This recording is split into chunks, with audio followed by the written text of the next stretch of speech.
तुर्की में 1 जुलाई से मामूलात ज़िंदगी बहाल करने का फैसला। यौमी और हफ्तावार कर्फ्यू ख़त्म करने का ऐलान। सदर एर्दोआन की ज़ेर सदारत काबीना इजलास में अहम फैसले। पब्लिक और इंटरसिटी ट्रांसपोर्ट भी खोल दी जाएगी। तुर्की में कोरोना वैक्सीन लगवाने के लिए उम्र की हद 25 साल कर दी गई। तुर्क वज़ीर सेहत ने कहा अब तक 4 करोड़ 30 अफराद को वैक्सीन लगा दी गई है। बांग्लादेश ने तुर्की से 4 माह में $6 करोड़ के दिफाई हथियार खरीदे। बांग्लादेशी सेक्रेटरी खारजा मसूद बिन मोमिन का तुर्क न्यूज एजेंसी अनादोलू को इंटरव्यू। तुर्क दिफाई हथियार न सिर्फ मयारी बल्कि बैनुल अक़वामी मार्केट के मुकाबले में सस्ते भी हैं। पाकिस्तान की फौज के सरबराह जनरल कमर जावेद बाजवा का दौरा अज़रबैजान। सदर इल्हाम अलीयोव और आला अस्करी क़यादत से मुलाकातें। काराबाग की शानदार फतह पर मुबारकबाद दी। यादगार शुहदा पर हाजिरी दी और फूलों की चादर चढ़ाई।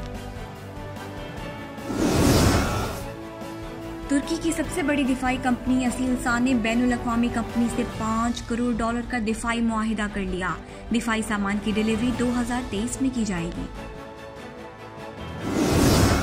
काबुल एयरपोर्ट का इंतजाम तुर्की के हवाले करने का मामला। अमरीकी वज़ारत दिफा का आला सतह का वफ़द जुमेरात को अंकारा पहुंच रहा है। मुआहिदे की तफसीलात तय की जाएंगी।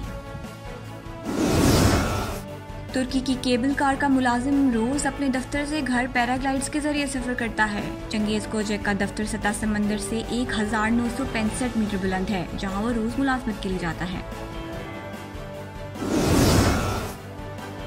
रूसी सयाहों की पहली परवाज तुर्की के सियाहती शहर अनातालिया पहुंच गई। रूस ने गुज़िश्ता हफ्ते तुर्की पर आयद सफरी पाबंदियां खत्म कर दी थी। दुनिया का मुनफरिद पियर शेप हीरा आइंदा माह फरोख्त के लिए पेश किया जाएगा।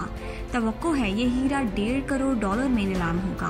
पहली बार नीलामी की अदायगी क्रिप्टो करेंसी में करने की इजाजत दी गई है।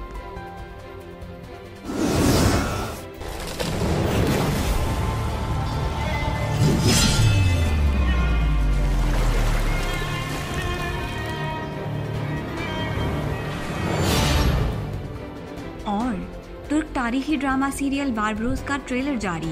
एर्तुगरुल गाजी के बाद अंगीन आल्तान बारबरोस में भी मरकजी किरदार अदा कर रही हैं।